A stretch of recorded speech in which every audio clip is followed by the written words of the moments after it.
Okay, so one of the things I like to do in this chapter is break out the sort of the theory and then apply the theory at the end to a bunch of different problems. And I think students appreciate sort of the more applied nature because the theory, um, well, can get kind of, it's interesting, but it can get kind of confusing on what you do with it. So what we're going to look at, the first thing we're going to look at is entropy of pure substances. So how do you know when something in a particular state has more or less entropy? And it boils down to what we call the available states.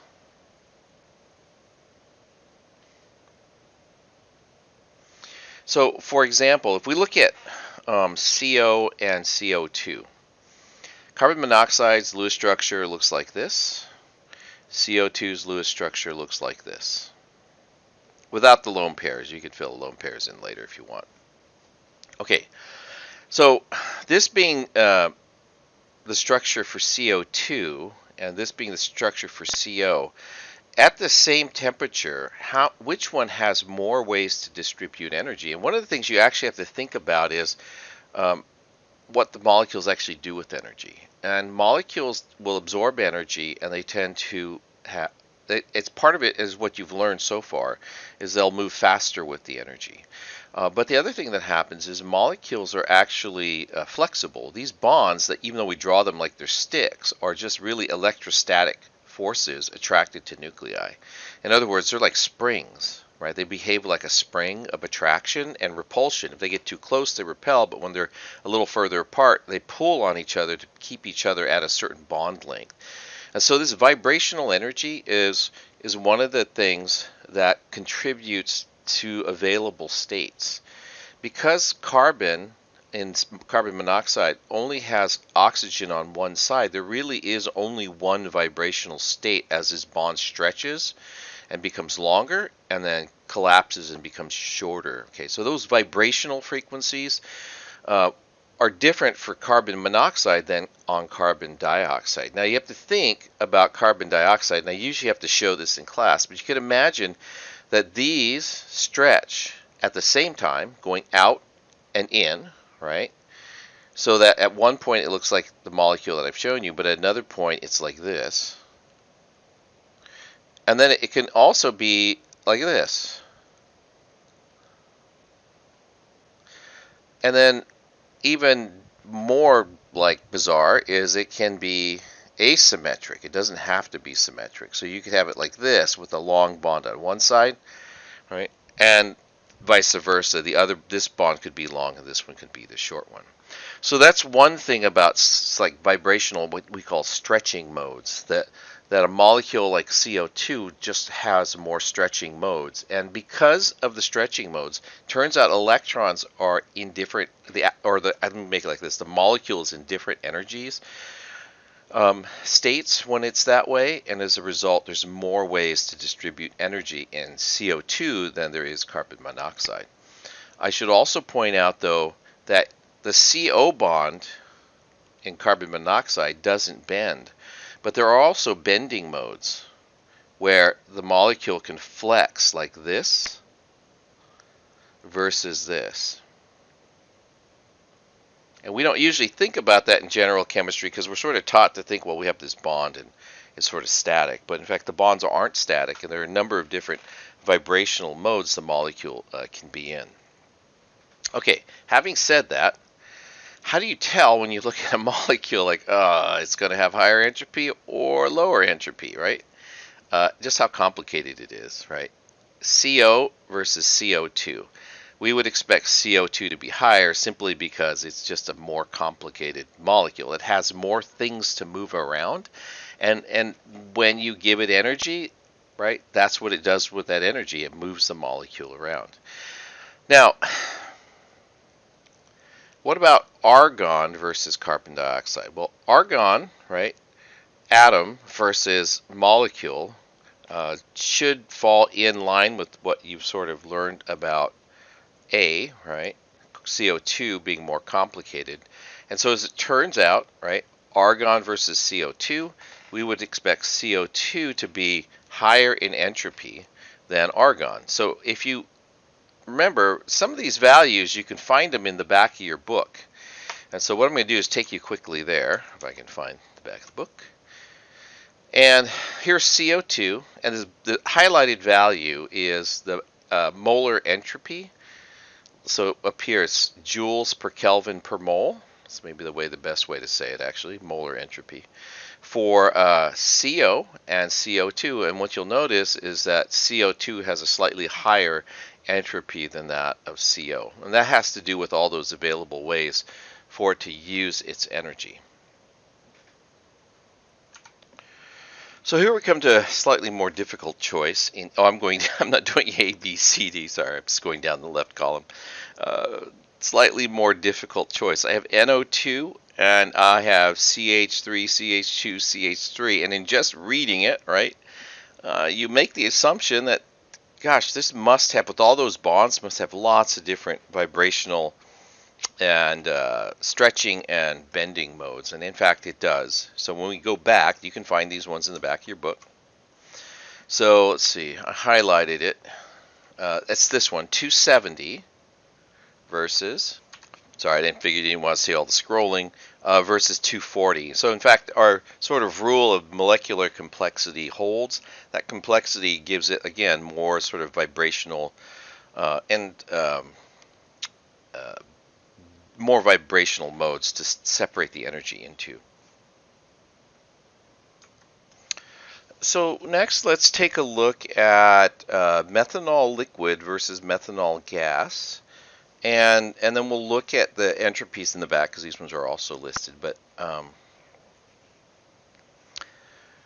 which one? Again, these are at 25 degrees Celsius, so their temperatures are the same, right? Which one of these would have a higher entropy? So to sort of understand that, you have to think about the freedom that the two molecules have.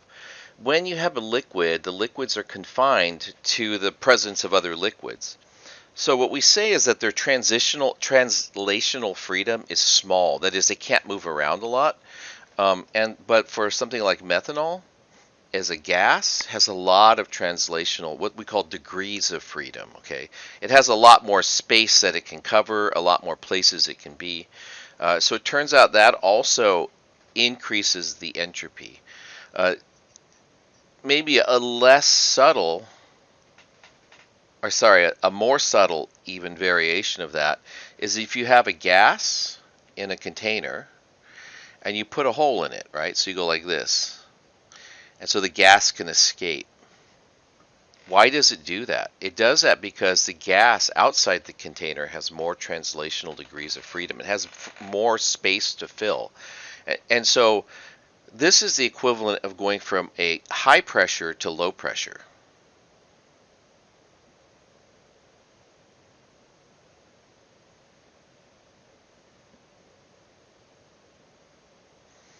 Again, more space. Now that's for the same number of moles of gas, so you have to think the volume of the container is expanding, right? So as the volume of the container expands and the gas molecules have more spaces to go to, that relates to more degrees of freedom for those gas molecules. So we can look this up real quick. It's in the back. And what you'll notice is between the liquid and gas states, that the gas state is higher in molar entropy than the liquid state. Now, let's do one other quick comparison, because you can see them both on this page. For the change in molecular complexity, right, you'll notice it's not that big of a difference, but it's distinct and it's predictable. But look at how big the difference is here. 239, basically 240 versus 130, so it almost doubled the entropy by going into the gas state. And this is generally what we observe, that molecules in the gas state have much higher degrees of freedom than molecules in the liquid or the solid state, for that matter. Let's see if there's actually, I didn't think about that. Are there any, let's look at water and see if they have H2O. Nope, they don't put H2O solid in here, unfortunate. I was thinking if they had the solid, like here's the solid, but they don't have a liquid to compare, and here's the gas, right? You can see there's a huge difference in the molar entropy for example, like phosphorus versus phosphorus in the gas phase. Okay, so last couple of examples that I'm going to do. I'm not going to do all of them that are on here, but oh, shoots. Take a look at these. Which one do you expect, right, to have higher molar entropy? And the thing that you'll notice about those is they have the same relative formula. They're in the same group as each other, right? In terms of carbon versus silicon, they're the same group 4A, right? Or 14. How would these be different? Well, it turns out structurally they're the same. The only difference is that silicon has a much higher molar mass than carbon. So what does that mean, right? Well, you're the next energy level out, and it turns out energy levels are closer together the further out you get from a central atom. So in principle, what a lot of people will say, well, it depends on the molar mass, but really it depends on the orbitals that are available for the electrons to be in, and also the strengths of the bonds, because if the bonds are weaker, which they are for, I believe they are for SiH bonds, then what can happen is they can stretch further. There's more stretching modes that are available. They're lower energy stretches, and as a result, there's more degrees of freedom in the molecule, and so we would predict that this would have the higher molar entropy. So you can't find silane SiH4 in your book, but this is methane. And you can go to a standard reference place, and it's actually called the Chemical Web Book. It's by the National Institutes of Standards and Technology. And when you pop over there, you can see if I can find it here. You can see the molar entropy. Oh, it's not on the screen, sorry. You can see the molar entropy for silane, which is SiH4. It's 204.65 versus the value from your textbook for methane of 186. So again, the size of the molecule makes a difference, but not just because of mass. It has to do with bond strengths. The bond strengths between silicon and hydrogen are weaker than carbon and hydrogen, so there's more ways to distribute energy at the same temperature, right? It's more ways to distribute energy into that SiH4 molecule. The last one I wanted to do, actually, is this one. It's not even on the slide. Is this I2 versus IBR.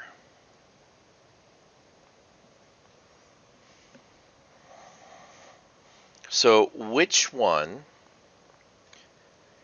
has higher molar entropy, or would you predict to have higher molar entropy? And the answer is IBR would have higher molar entropy because it has more ways to be oriented and more degrees of freedom in how it can distribute its energy. I2 is a symmetric molecule that looks like this, and IBR looks like this. But it turns out this is a different state. So there are more ways to orient IBR than there are I2, so IBR has the higher molar entropy. Okay, so let's just look at a quick summary of the things that are important and the order in which they're important. So the first thing to think about when you're trying to figure out which has higher entropy is you just look at solid, liquid versus gas. The gas has by far, you remember the difference we saw and the molar entropies for gas states versus liquid states, and that's a big difference, right?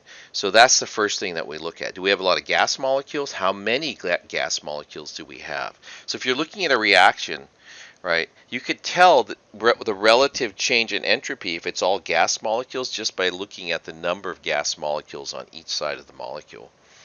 Now, if you're comparing different substances, right? So one of the things that we look at is symmetry, right? And pressure too. Pressure is important because as we get to lower pressures, right, what we're really talking about is per mole. So if we're talking about this in a sense that it's per mole, right? Low pressure, oh, I put the W in there, really means more volume and more translational degrees of freedom. So thinking back to our simple tiny two chamber cylinders, right? The two little cylinders we had that you put in two molecules, and we looked at how entropy changed when they were allowed to expand, right? So it went from high pressure, because two molecules were on one side, to a lower pressure. When it was allowed to expand, there were more translational states for those molecules to be in. Molar mass is also related. Oops, forgot to change. Molar mass is also related to entropy, because usually higher molar mass can mean more molecules, more atoms in the molecule, and it can also mean higher energy levels. And again, both of those equate to more available states for the energy to be distributed.